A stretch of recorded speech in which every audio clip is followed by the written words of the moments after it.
I'd rather just mess with the gain right from the source. Gains, bruh.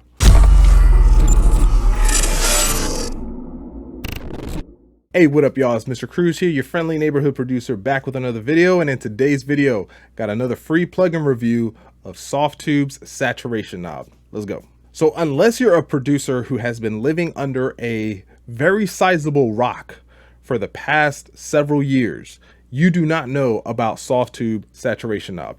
This is a free plugin, 100% free. You don't have to like buy anything. It's not like a light version of something that's better. This is just a straight up free plugin that you get from Softube, and it's a saturation plugin. Oddly enough, it's a single knob with like this switch here, and it's just called Saturation Knob.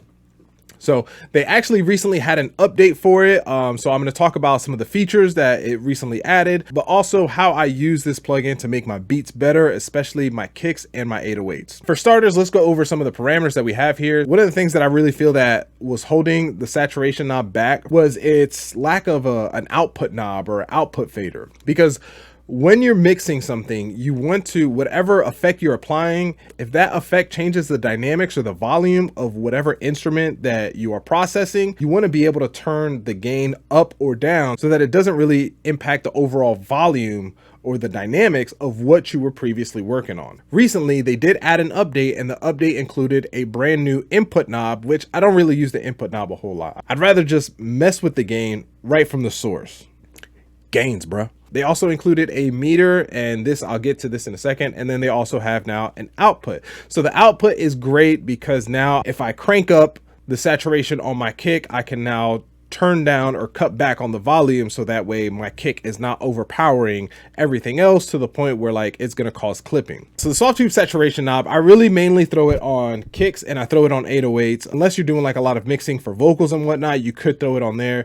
But between those two things, and then maybe like a snare or hi-hat if I really want it to sound really aggressive and crunchy. So I have a kick right here that we're going to test this out on real quick. I'm going to start out by turning it off, and literally it's just going to be me turning it on and off at this setting. And you'll see just doing this, just doing a very little bit, it makes your kicks sound so much harder. All right, check this out.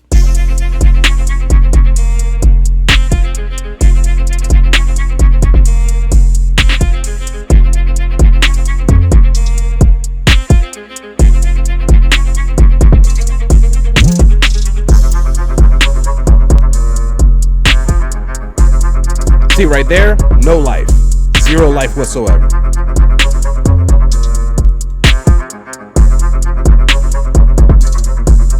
There, it's hitting you like a punch in the chest.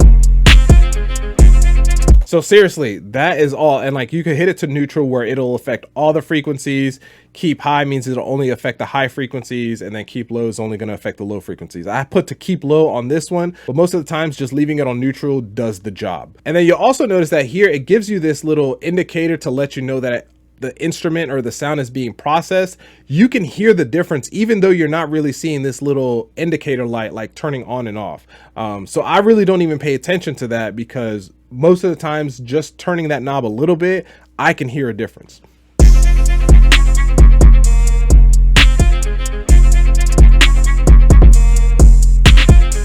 So I did also want to talk about this thing right here. So this set button. So this is kind of an auto gain meter that we have here that was included, which again, extremely useful and super helpful when it comes to the mixing stage, because I don't want my volumes to be all over the place just because I added an effect. I can see here, so let's see, it went to 3, 4, 5. So this one, the saturation right now is adding plus 5 dB. So when I hit set, it's going to subtract this by 5 dB.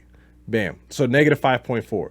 So now when I press play, it's automatically going to match the volume. Now that's good and it's bad. What you'll notice now when I play it back is that kick, even though it's hitting hard, now the volume has been cut back. My kick is usually the first element that I'm mixing, so whatever volume I end up setting it at is really the volume that I want it at.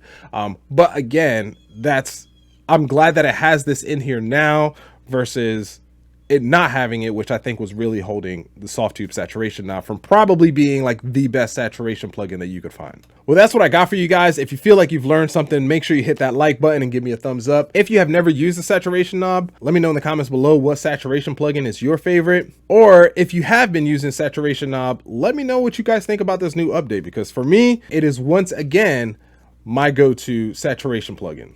Outside of that, it's your boy Mr. Cruz. Out.